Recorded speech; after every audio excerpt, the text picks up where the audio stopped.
Hey guys, Andrew Esquivel here, back with another fish tank update. And as you can see, my custom fish tank stand has been completed as of a day or two ago, thanks to a few very good friends of mine. This thing holds 5 10-gallon tanks. Count them, 1, 2, 3, 4, 5. It was specifically designed for 10-gallon tanks. And that also means I have another 10-gallon tank, when before I only had 4. Now I got 5.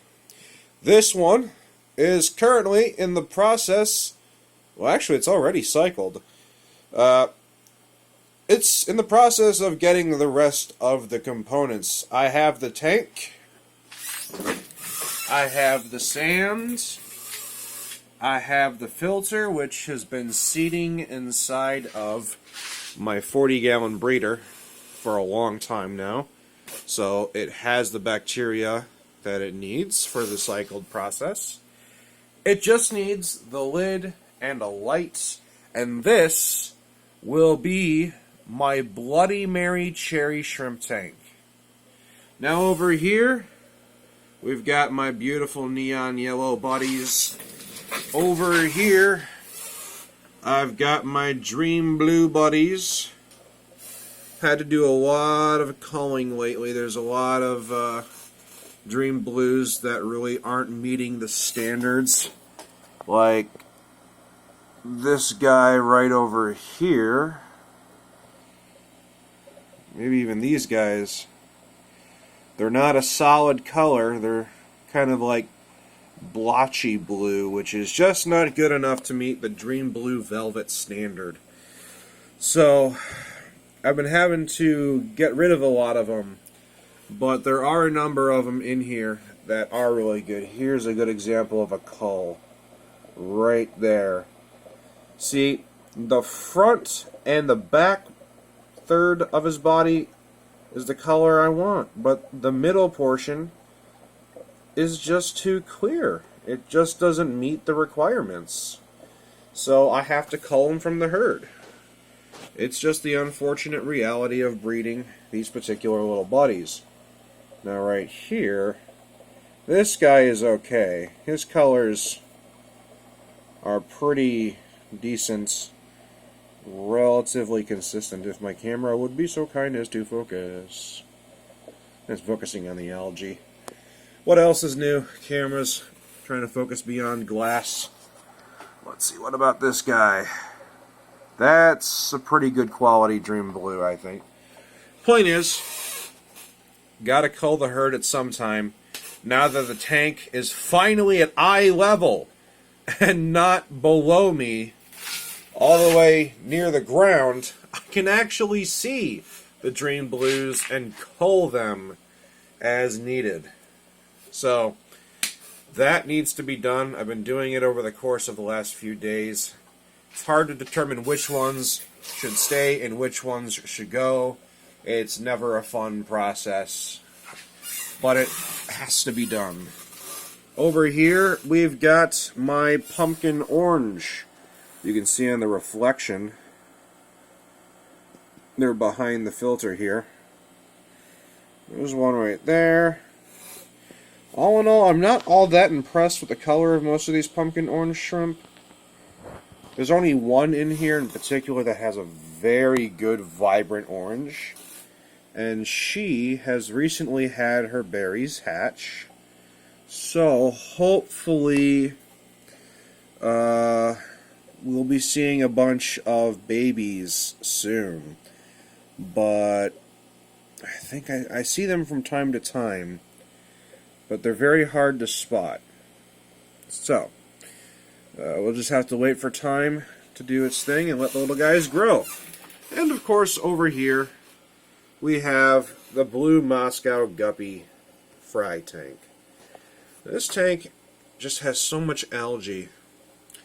And I really got to get rid of the algae on this tank, but I've just been more concerned about getting everything set up that I haven't been really worrying about the algae all that much. You can actually see the snail tracks. Let's see if I can focus on it. Yeah. See right here how it these tracks right here, that's actually the movement of my Nearite snail chomping through on the algae as he goes along. There's little poof. I actually have Vladimir in here as well. Vladimir, my vampire shrimp, is hiding, probably deep within the hornwort, doing his thing. But I do have some planned changes for the guppy breeding operation. That will be its own video when the time comes to talk about it. So, scooting back, hoping I don't accidentally bump into something here. Metal tank stand. Cold. You'll also notice something's missing in these tanks. The heaters. That's right. I've talked to enough people in aquarium communities that have convinced me that these shrimps really don't need heaters so long as it stays between 60 and 80 degrees. And quite frankly, I think they're right. I do have thermometers. These tanks just level out to about 68 degrees. This one's about 68 degrees. They all level out to 68 degrees. That is the ambient temperature in this room, more or less. So, except for the times when I do water changes, because the water that comes in when I do the water change is a bit cold, there's not much fluctuation. And that's well within their temperature range that they can withstand. And they do just fine. So, heaters are a major source of electrical cost with these tanks, and I'm trying to be more efficient. If it's not necessary and it doesn't contribute or help in any manner, then I'm not going to bother with it. So I got rid of the heaters, of course, except for the guppy fry tank, because blue Moscow guppies, they just need heat. So, yeah, shrimps no longer working with heaters, just light and filters. That's all they have. I mean, that one's got the biofilm reactor in it, but it's more of a novelty. I don't really think it does much of anything. That also meant this whole thing I had to redo all the wiring. I had to redo all the tubing. I had to just do so much in terms of moving stuff out of the way. We had to take 2 trips to Home Depot. When do you ever make just one trip on any build? But I'm actually really happy with the way this turned out. And as far as my shrimp breeding operation goes, I'm very happy. Things are going well. The shrimp are doing good. Everything's kind of just coming together. So yeah, there will be updates. There will be more progress. And yes, there will be more shrimp. Stay fishy.